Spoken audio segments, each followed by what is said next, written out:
Olá pessoal, tudo bem com vocês? Espero que todos estejam bem, com saúde para podermos estudar e aprender, cada vez mais. Meu nome é Richard, eu sou professor de Física e hoje iremos dar início ao nosso mini curso sobre eletrostática. Esse mini curso vai ser dividido em 12 aulas e serão todas postadas aqui no canal do YouTube. Tá ok? Então vamos lá para a nossa micro aula, Hoje nós iremos falar sobre carga elétrica. Iremos começar com um contexto histórico. Eu separei breves explicações de como que foi surgindo essa ideia da carga elétrica. Vamos aqui ver um pouquinho do contexto histórico. Tales de Mileto, no século IV a.C., mais ou menos, ele atritou lã com âmbar. E atritando esses dois objetos, a lã e o âmbar, ele percebeu que o âmbar ele conseguia atrair pequenos objetos. Tipo, se você pegar um pente ou uma régua e friccionar no seu cabelo e cortar pequenos pedacinhos de papel, você vai conseguir atraí-los, porque o pente ou a régua vai ficar eletrizado. Sendo assim, você vai gerar um campo de atração ali, e vai conseguir atrair o papel. Dessa mesma forma, ele conseguiu fazer isso com a lã e o âmbar. Se você me perguntar o que é isso, professor, âmbar? Âmbar é essa seiva que sai das árvores. Por exemplo, aqui na nossa região, você pode observar em cajueiros, às vezes em pé de mangas também tem, mas é mais comum a gente ver em cajueiros. Só que não é só aquela resina, ela tem que ser uma resina fossilizada. No caso, são antigas, fossilizadas, já tem um certo tempo assim. Sendo assim, a gente pode até aprender aqui que o elétron vem do grego, que é âmbar. Âmbar é elétron no grego. Aí vem um cara chamado Benjamin Franklin. Benjamin Franklin, ele ficou muito conhecido, como aquele cara lá que soltava pipa e tudo na dia de tempestade. O que foi que ele fez? Em dias de chuva, de raios e trovões, ele costumava soltar pipa, e na extremidade da linha da pipa, que ele ficava segurando aqui, ele colocava objetos metálicos, como chaves, por exemplo. Sendo assim, quando caía um raio, ele percebia que aquele objeto que estava na extremidade da linha ficava eletrizado. Naquela época eles já tinham alguns equipamentos que faziam essa medição, eles sabiam ou não se estava eletrizado. Daí ele descobriu que conseguia realizar a eletrização daqueles objetos, através da eletricidade do raio que passava pela linha e vinha e se alojava ali na chave, E ele estudou a natureza elétrica dos raios por volta de 1752. Já tem um bom tempo, Sendo assim, ele fez outro experimento também, que atritou o vidro com a lã. E Benjamin Franklin ficou conhecido como o cara que deu origem, ao que a gente conhece hoje como positivo e negativo. Ele atritou o vidro com a lã e percebeu que ao atritar o vidro com a lã, o vidro ficava positivo e a lã negativo. E até hoje a gente trabalha com isso, positivo e negativo, graças a Benjamin Franklin, lá por meados do século XVIII. Esses caras tiveram uma importância muito grande, nessa parte da história da física e tudo, do mundo inteiro. Se eles não tivessem se dedicado, vivido em prol de descobrir estas coisas, hoje a gente não teria a tecnologia que tem, Agora a gente vai dar conferida aqui nos modelos atômicos. O modelo de John Dalton, ou bola de bilhar. Nessa época, John Dalton, ele imaginava que um átomo ele era indivisível. Ele parecia uma bola de bilhar e não podia ser divisível, nem ele também era impenetrável, indestrutível. Essa era o pensamento de John Dalton naquela época, em 1808. Mas a gente sabe que não é assim, né? Mas vamos entender aqui como era o pensamento de John Dalton. Ele pensava que o átomo era composto de esferas maciças e indivisíveis. Por exemplo, aqui vocês veem o modelo atômico de John Dalton. O núcleo, né? E as cargazinhas positivas. Cada bolinha dessa aí era como se formasse o átomo, né? Elas não se misturavam, né? Elas ficavam tudo perto uma da outra ali, mas elas não tinham esse negócio de se juntá-las, né? De se juntarem.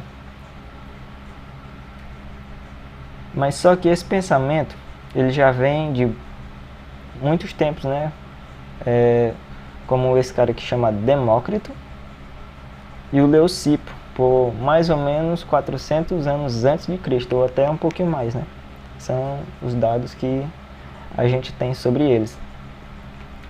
Passando aqui para outro modelo atômico, tem um modelo de J.J. Thomson, que é o famoso pudim de passas. O que foi que ele pensou? J.J. Thomson pensou assim: uma bola com carga positiva, e dentro dessa bola tinha várias cargazinhas negativas, né? Os elétrons. Só que tudo misturado, né? Dentro dessa bola tinha vários elétrons e tudo misturado. Você pode pensar aí um exemplo bem claro para você ter mais noção ainda, é um panetone. O panetone representa perfeitamente esse modelo de J.J. Thomson, que é o chamado pudim de passas. Aí vocês veem na figura como é que era o pensamento dele, né? Era dessa forma. Mas só que era muito limitado e não vai condizer com o que a gente estuda hoje em dia, né? Que a gente tem o conhecimento. E aqui sim, esse modelo de Rutherford-Bohr é chamado, né? Rutherford-Bohr é o que a gente conhece hoje em dia. Rutherford estudou isso entre 1911 e Bohr deu continuidade, né? Aperfeiçoou em 1913. Aqui eles conseguiram identificar os prótons e os elétrons. Os nêutrons eles já foram descobertos mais para frente, né? Essa necessidade dos nêutrons já partiram de outros anos, né? Mais à frente é que eles descobriram os nêutrons, mas eles foram de grande importância para descobrir aqui os prótons e os elétrons, porque antes eles não pensavam nisso ainda. E aqui está o modelo, né? O núcleo composto de prótons, que são as cargazinhas positivas, né? E eles são bem pequenininhos, né? Os elétrons ocupam essa parte maior do átomo, certo? Aí já vem aquela parte lá que eu falei, que o átomo era indivisível. Isso daí ficou para trás, né? Aí agora podemos ver que o átomo tem essas divisões, né? Os elétrons eles ocupam essa maior parte do átomo. E os prótons ficam ali no centro do átomo. Agora iremos ver aqui alguns modelos quânticos. Modelos atômicos, só que modelos quânticos. Esses três caras aqui foram muito importantes, hein, para estudar estes modelos quânticos. Max Planck, Werner Heisenberg e Erwin Schrödinger. Estes 3 caras aqui que estudaram bastante esses modelos atômicos, modelos quânticos. Assim, eles descobriram as partículas elementares. No caso aqui, existem muitas, né? Mas eu vou dar um exemplo aqui só dos quarks, up e down. O quark up, ele tem a carga positiva e ele tem 2/3 da carga de um elétron, certo? E o quark down, a carga dele é negativa e possui 1/3 só da carga do elétron. Por exemplo, aqui nós podemos ver que 2 ups mais um down dá 1 inteiro. Então, é condizente, né? Com o próton, né? No caso aqui é o de um próton. 2 ups mais um down, que no caso aqui é menos 2 up mais up menos um down é igual a 1. E aqui no caso do nêutron, a gente pode perceber que é um exemplo de quarks down, né? São 2 downs para um up. Aqui vocês podem ver a equaçãozinha. 2 mais 2 menos 2/3 mais 2/3, desculpem, viu? 2/3 mais 2/3 menos 1/3, que dá 1 inteiro, no caso. Aqui a gente pode ver a carga elementar. O que é a carga elementar? A carga elementar é aquela carga elétrica transportada por um único próton ou de maneira equivalente em módulo por um único elétron. O computador está desligando aqui, eu vou colocar o carregador. A carga elementar é aquela carga elétrica transportada por um único próton ou de maneira equivalente em módulo por um único elétron. Ela é exatamente 1,6 vezes 10 elevado a menos 19. Convencionalmente, se utiliza as letras E ou Q para denotá-las, certo? A unidade de medida de carga elétrica é o coulomb, como uma forma de homenagear o físico francês Charles Augustin de Coulomb, 1736 a 1806. Responsável pela determinação da lei matemática que descreve a força de atração e repulsão entre cargas. Todo mundo conhece, né? Todo mundo sabe que cargas de mesmo sinal, elas se afastam, né? Elas se repelem, se afastam uma da outra. Cargas de sinais diferentes, elas se atraem. É aquele famoso ditado, né? Os opostos se atraem. Tudo isso é devido ao trabalho de Coulomb, né? Todo mundo conhece isso por conta dele. Mas só que, como o Coulomb é uma unidade muito grande, a gente aqui na física trabalha com os submúltiplos. Aqui a gente conhece o millicoulomb, que é 10 elevado a menos 3, o microcoulomb, que é 10 elevado a menos 6, e o nanocoulomb, que é 10 elevado a menos 9. O coulomb é muito grande, é uma carga muito grande, então você vai trabalhar com os submúltiplos dele. Os mais conhecidos são esses 3 que eu apresentei aqui.